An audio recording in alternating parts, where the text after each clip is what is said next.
दर्शकों नमस्कार। एक बार फिर से उपस्थित हूँ आप सबके सामने विश्लेषण जन्म कुंडली का इस कार्यक्रम के अंतर्गत। आज जो आपके सामने कुंडली लेकर के आया हूँ, ये कुंडली आई है मेरे पास झारखंड के चाईबासा से। शुरू करते हैं आज का कार्यक्रम। कहीं नहीं जाना है, बिल्कुल बन के रहिएगा। कार्यक्रम प्रत्येक दिन का देखा जाए। रविवार के कार्यक्रम के लिए डेट ऑफ बर्थ, टाइम और प्लेस भी लिखना चाहिए। साथ ही साथ अपना प्रश्न जो भी आप पूछना चाहते हैं उसे भी आवश्यक रूप से वहां लिख देना चाहिए।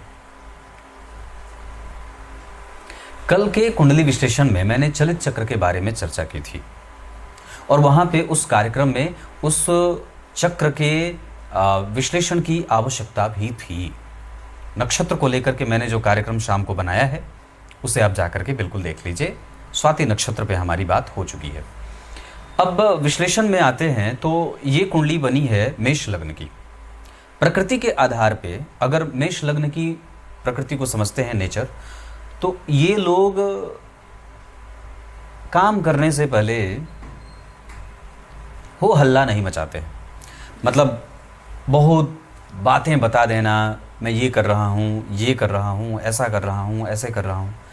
मेष लग्न वाले ऐसे बताते नहीं हैं। ये अपना काम चुपचाप करते हैं और चुपचाप ही काम करने में इनका विश्वास भी होता है। मेष लग्न के लोग रिस्पॉन्सिबल होते हैं। ये सामने वाले के दुख और सुख में सहयोगी होते हैं। किसी भी काम को जो ये इनको सौंपा जाता है, ये बहुत आसानी से उसे करने की पूरी हिम्मत रखते हैं।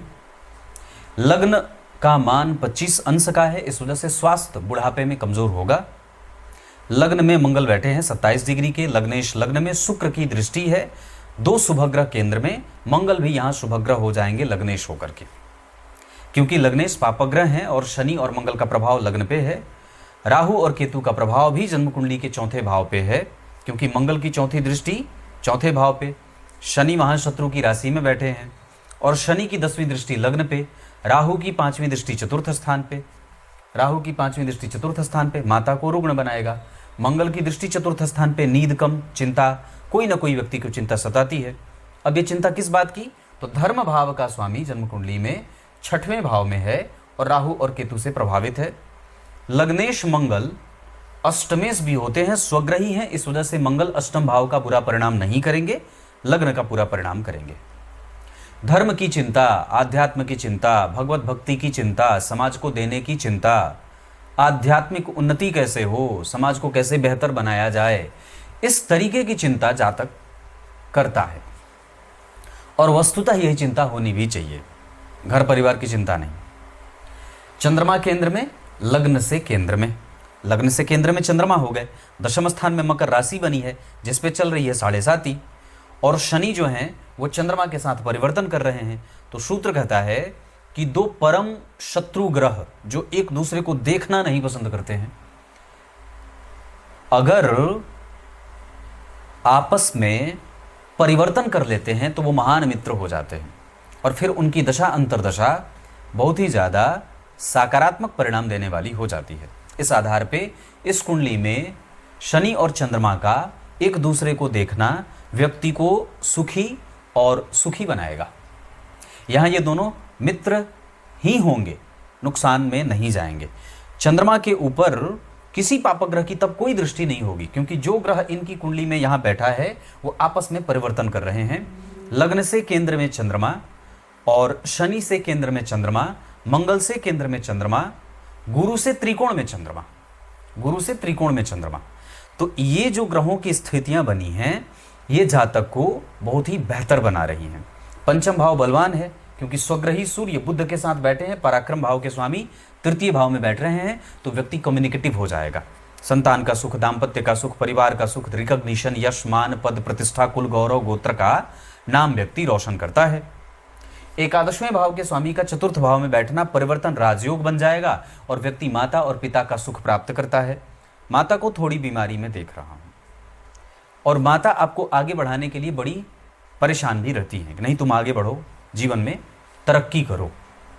पिता के साथ संबंध इमोशनल हैं, थोड़े बहुत मतभेद रहेंगे, लेकिन आपकी कुंडली में जो पंचांग बना है उसमें भाद्रपद माह में जन्मे होने से व्यक्ति बड़ा सुंदर है देखने में।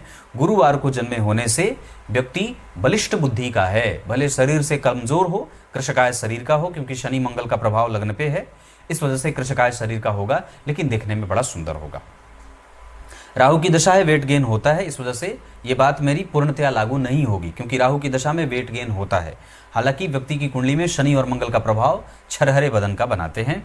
शुक्ल पक्ष के त्रयोदशी तिथि के चंद्रमा जो व्यक्ति को श्रेष्ठ बनाएंगे, धन से अभिमानी नहीं बनाएंगे, समझदार बनाएंगे, ज्ञानी बनाएंगे, धर्मज्ञ बनाएंगे और बड़ों का आदर करने वाला बनाएंगे। शुक्ल पक्ष में जन्मे होने से व्यक्ति मृदुभाषी होता है, अच्छा बोलता है और गंभीर चिंतन करने वाला भी होता है। आगे बढ़ के बात करेंगे, धनिष्ठा नक्षत्र में जन्म हुआ है। अब जरा गौर करिए तो वशुभ्यो नमः, है ना, इसके जो अधिपति देवता हैं, स्वामी देवता, वो वसु हैं।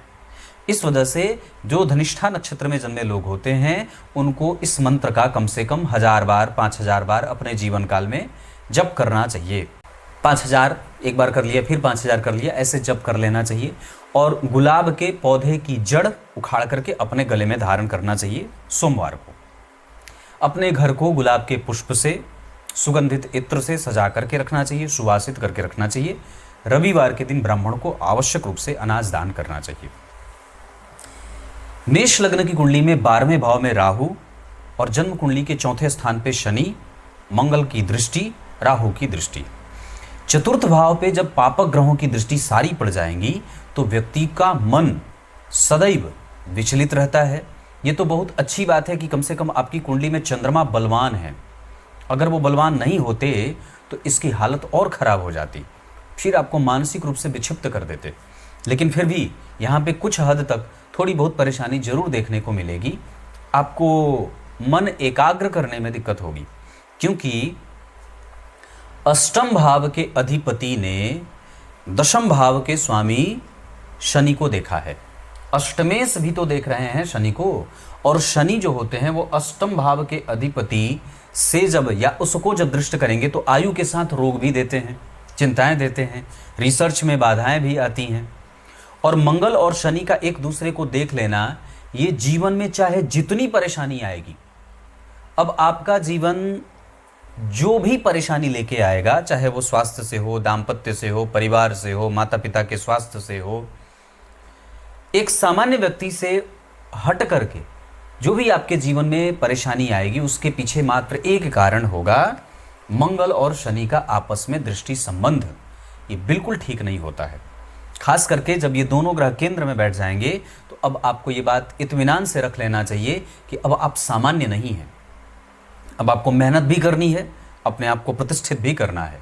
इतना ही नहीं, जब जन्म कुंडली में उस मंगल के ऊपर शनि राहु केतु का प्रभाव, क्योंकि मंगल कहाँ बैठे हैं? लग्न में, उसके ठीक पीछे राहु बैठे हैं।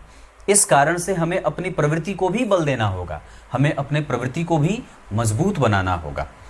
पंचम भाव बलवान है। आप शेयर बाजार से, बैंकिंग से, फिनांस से, आईटी से, कला क्षेत्र से, फैशन से, नृत्य से, गायन से, लेखन से, पत्रकारिता से, इन सभी जगहों से धन कमा सकते हैं। इस कुंडली में व्यापार से ज़्यादा पहले नौकरी की कोशिश करनी चाहिए। और मैं तो ये भी कहता हूँ कि आपकी कुंडली में आप स्वयं का रोजगार करिएगा। प्राइवेट सेक्टर में नौकरी के योग आपकी कुंडली में नहीं है। अगर प्राइवेट में नौकरी करनी भी होगी तो इन्हीं सभी क्षेत्रों में जिसमें मैंने कहा है। पर वस्तुतः आपको पहले अपने सरकारी नौकरी के बारे में विचार करना चाहिए, क्योंकि आपकी कुंडली एक बंधी हुई रेगुलर आय देने वाली बन रही है, जो कि अच्छा माना जाता है। लग्न का मान अच्छा है, 25 डिग्री का है, ये प्रबुद्ध लग्न माना जाएगा। लग्न भरणी का बैठा है, इस वजह से व्यक्ति सुंदर है। मंगल कृतिका के बैठे हैं, इस वजह से यहाँ पे मैं ये बात कहूँगा कि व्यक्ति एनर्जेटिक है, फुल्ली मतलब आत्मविश्वास से युक्त है। शनि पुष्य नक्षत्र में, अपने नक्षत्र में, राहु रेवती के, इस वजह से तार्किक बुद्धि। शनि पुष्य नक्षत्र में, इस वजह से व्यक्ति नैसर्गिक रूप से सबको न्याय दिलाने के पीछे काम करने वाला है, सबका ध्यान रखने वाला है, सबका उत्थान हो, सबके साथ न्याय हो, ऐसी बातें करने वाला है। शनि और मंगल का संबंध जब एक दूसरे से बन जाएगा तो व्यक्ति कंस्ट्रक्शन और इंजीनियरिंग के क्षेत्र के साथ साथ कानून के क्षेत्र में भी सफल होते हुए देखा जाता है। इतना ही नहीं, जन्म कुंडली में धन की स्थिति बहुत अच्छी बनी है। मैं इसको पूर्णतया विश्वास से कह सकता हूं कि आप अपना धन अपने नाम पे ही रखिएगा। अपने पत्नी और आदि किसी भी व्यक्ति के नाम पे रखने की कोई आवश्यकता नहीं है। अगर हो सके तो अपने पत्नी या तो अपने पिता के नाम पे आप पति या तो आप स्वयं पे या तो अपने पिता के नाम पे धन रख सकते हैं। पत्नी के नाम पे धन रखने की कोई आवश्यकता नहीं है। जितना ज़्यादा हो सके अपने आप पे बैलेंस करने की आवश्यकता होगी। आप स्वयं का रोजगार भी स्थापित कर सकते हैं। द्वितीय भाव के स्वामी सप्तम स्थान में स्वग्रही होकर के मालव्य योग बना रहे हैं। साथ ही साथ यहाँ रोचक योग बना हुआ है, बुद्धादित्य योग भी बना हुआ है। चंद्रमा और शनि का एक दूसरे के साथ परिवर्तन नामक महान राजयोग भी बना हुआ है। केंद्र के स्वामी चंद्रमा केंद्र में, केंद्र के स्वामी शनि केंद्र में, मंगल केंद्र के स्वामी होकर के केंद्र में, शुक्र सप्तम भाव के स्वामी होकर के सप्तम भाव में, ये चतुस्सार नामक महान राजयोग बन जाएगा, जो व्यक्ति को पद देता है, प्रतिष्ठा देता है, राजनीति करने वाला, पदस्थ अधिकारी, श्रेष्ठ लोगों के संपर्क में रहने वाला और संपूर्णतया धन मान पद प्रतिष्ठा कुल गौरव गोत्र का नाम रोशन करने वाला बना देता है। पराक्रम आपकी कुंडली में बहुत अच्छी है। ये कुंडली बहुत आगे जाएगी, इसमें कोई संदेह नहीं है। और जन्म कुंडली में धन मान प्रतिष्ठा बहुत अच्छी है। चौपाया सुख इस कुंडली का बहुत अच्छा है। बस अपनी निद्रा के साथ कोई भी समझौता मत करिए, अपने आप को आलस्य में मत रखिए। ये कुंडली 100 लोगों के भीड़ में अकेले, 50 लोगों की भीड़ में अकेले, 1000 लोगों की भीड़ में अकेले अपना नाम रोशन करने वाली है। इस कुंडली का ज्ञान पक्ष भटक रहा है। शनि के ऊपर चंद्रमा का प्रभाव, चंद्रमा के ऊपर शनि का प्रभाव, शनि और मंगल का एक दूसरे को देखना, इस वजह से ध्यान कभी कभी भटकता है। पर ये कुंडली नौकरी बहुत अच्छा कर सकती है। व्यापार दूसरे नंबर पे किया जा सकता है। प्राइवेट नौकरी के योग भी आपकी कुंडली में सामान्यतया बने हुए हैं। रिसर्च पे हमें काम करने की और भी ज़्यादा आवश्यकता है। 12वें भाव से बैठ करके अष्टम भाव को राहु देख रहे हैं, इस वजह से व्यक्ति बूढ़ा होकर मरता है। आयु का कष्ट इस कुंडली में नहीं होगा, क्योंकि लग्नेश लग्न में बैठे हैं। शनि की दृष्टि लग्न को प्राप्त हो रही है। देर से ही सही पर आपके सारे काम बन जाएंगे। नवम स्थान का प्रभाव आपकी कुंडली में सामान्यतया थोड़ी प्रतियोगिता में है, इस वजह से पढ़ाई में थोड़ा मन कम लगता है, बाधाएं आती हैं और भाग्य को संघर्ष झेलना पड़ता है। इस वजह से कई बार बड़ों के साथ मतभेद होता है या उनका आशीर्वाद संपूर्णतया नहीं मिलता है। अंक प्रायः कम मिलते हैं। सकारात्मक भावों की कई बार कमजोरी हो जाती है। इसके अतिरिक्त पेट कमजोर होता है। वात और कफ से संबंधित समस्या भी इस कुंडली को झेलते हुए देख रहा हूं। इसके अतिरिक्त आपकी कुंडली में पद बहुत अच्छा है। पद से ज़्यादा आपको प्रतिष्ठा की भूख है। आप समाज में नाम कमाना चाहते हैं, अच्छे लोगों से अपना नाम अच्छे तरीके से यश कमाना चाहते हैं। शुभ कार्य करके व्यक्ति धन कमाता है। सोने चांदी का कारोबार भी इस कुंडली में बनेगा। जमीन की खरीद बिक्री का काम भी इस कुंडली में बनेगा। बिल्डिंग मटेरियल और पहाड़ों के काटने का काम भी इस कुंडली में बनेगा। गिट्टी बालू छड़ सीमेंट आदि का काम भी बनेगा। हार्डवेयर आदि का काम भी इस कुंडली में बहुत अच्छा बनेगा। ये कुंडली इतना ज़्यादा बढ़िया प्राप्त करेगी कोई सोच भी नहीं सकता है, क्योंकि दशमांसा कुंडली में भले केंद्र खाली है, पर दशमांसा कुंडली का लग्नेश तीसरे भाव में और उच्च के चंद्रमा सप्तमेश जन्म कुंडली में जाकर के पंचम भाव में बैठे हैं। मंगल उच्च के हैं, इस वजह से नाम तो इस कुंडली में बहुत अच्छा अर्जित होगा। मंगल के उच्च होने के कारण शुक्र जन्म कुंडली में लाभ भाव के स्वामी होकर के द्वितीय भाव में बैठे हैं। इस वजह से भी व्यक्ति धन बहुत अच्छा इकट्ठा कर लेता है। शुभ अंक इस कुंडली के लिए 2 रहेगा। शुभ रंग लाल और गेरुआ रहेगा। नक्षत्र इस कुंडली के लिए पुष्य, उत्तरा फाल्गुनी, उत्तरा भाद्रपद, हस्त, चित्रा, स्वाति, मृगशीरा और रोहिणी, पुनर्वसु, ये नक्षत्र अच्छे रहेंगे। दान करने के लिए धनिष्ठा नक्षत्र बहुत अच्छा रहेगा। शुक्ल पक्ष की चतुर्दशी का चंद्रमा बहुत अच्छा होता है। द्वादशी का बहुत अच्छा होता है। इस कुंडली में धन की समस्या कभी भी नहीं होगी। राजयोग बहुत बने हैं आपकी कुंडली में, इस वजह से ये कुंडली निश्चित रूप से चंद्रमा के बलवान होने के कारण सारे के सारे राजयोग परिणाम करेंगे। गुरु राहु और केतु के संपर्क में हैं। अपने से बड़ों का कभी भी अनादर मत करिएगा। गाय की सेवा आपकी कुंडली को बहुत आगे लेके जाएगी। एकादशी का व्रत, पूर्णिमा का व्रत इस कुंडली को श्रेष्ठता प्रदान करने वाली बन रही है। इस कुंडली में कोई भी शुभ कार्य करना होगा, आप गुरु और सूर्य की दशा का इस्तेमाल कर सकते हैं। संतति का सुख आपकी कुंडली में 100% अच्छा है। कला क्षेत्र में आपकी रुचि बहुत अच्छी है और वो आगे गुरु की दशा में और भी ज़्यादा बेहतर हो जाएगी। इस कुंडली में गुरु की दशा 2029 के दिसंबर से आने वाली है।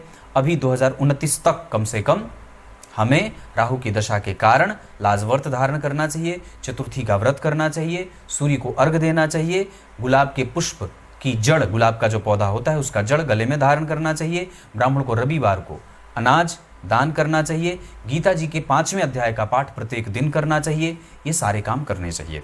कोई भी शुभ कार्य करना हो, गुरु और सूर्य के साथ साथ अगर भवन भूमि वाहन से संबंधित अगर कोई काम करना हो तो गुरु, शनि और चंद्रमा की दशा का इस्तेमाल कर सकते हैं। कमजोर जाएंगी दशाएं राहु में मंगल, राहु में शनि, राहु में शुक्र, राहु में गुरु, ये दशा कमजोर जाएगी। इसके अतिरिक्त इस कुंडली में गुरु में राहु, गुरु में शुक्र, गुरु में सूर्य, गुरु में बुध, गुरु में मंगल, ये सब दशाएं कमजोर जाने वाली बन रही हैं। इसके अतिरिक्त आपकी कुंडली में जो सबसे अच्छी दशा रहेगी उसके आधार पे अगर मैं बात कर दूं तो बात जो बन रही है उसमें काफ़ी हद तक आपकी कुंडली में सूर्य का अंतर, शनि का अंतर, मंगल, बुध, इन सभी ग्रहों का अंतर काफ़ी मानसिक शांति देने वाला और धनदायक होगा। लेकिन टफ टाइम रहेगा गुरु, शुक्र, चंद्रमा, राहु और केतु की दशा। ये आपको सफोकेट कर रही है, निर्णय नहीं लेने दे रही है, दिक्कत में बिता रही है, समझ नहीं आ रहा है कहाँ से शुरू करें। किसी मंदिर को धोने का काम आपको करना चाहिए। 6 महीने तक लगातार प्रण लीजिए, ये ऐसा संकल्प लीजिए कि मैं मंदिर प्रत्येक दिन आऊँगा और बिना किसी अवरोध के निरंतर रूप से। भवन भूमि वाहन आदि का सुख इस कुंडली में 100% बहुत अच्छा है, इसमें कोई दिक्कत नहीं है। और ये कुंडली लंबी बीमारी से ग्रसित न हो इसका ध्यान रखना होगा, क्योंकि अरिष्ट चक्र में अष्टम भाव पे शनि, मंगल, राहु, केतु का प्रभाव जा रहा है। हमें सावधान रहना चाहिए। मूत्र से संबंधित, मूत्र का जो भाग होता है मतलब जनन अंगों से संबंधित समस्या होती है। ब्रह्मचर्य का पालन और पाचन तंत्र का ध्यान काफ़ी रूप से रखना होगा। मैत्री करनी होगी। मिथुन, तुला और कुंभ वालों से कर सकते हैं, सिंह और धनु वालों से कर सकते हैं। शत्रुता कभी न करें कर्क, वृष और मीन वालों से। आपकी राशि पे 7.5 है। हनुमान चालीसा का 3 बार पाठ, लाल पुष्प की माला बजरंगबली को अर्पित करना चाहिए। ये काम करना चाहिए। विवाह करना हो तो तुला राशि तुला लग्न, मकर राशि मकर लग्न, मीन राशि मीन लग्न और साथ ही साथ अगर वृष राशि वृष लग्न की जाति का मिल जाए तो बिल्कुल विवाह कर सकते हैं। नक्षत्र के आधार पर अगर बात कर दूं तो धनिष्ठा नक्षत्र की जातिकाओं से विवाह नहीं करना चाहिए। और साथ ही साथ कोशिश करिए कि विवाह के लिए हमें अभी तैयार होना है, अभी समय है हमारे पास। आप 2027 के बाद विवाह का योग आपकी कुंडली में बहुत अच्छा आएगा। विवाह की दिशा पूरब रहे तो ज़्यादा बढ़िया होगा।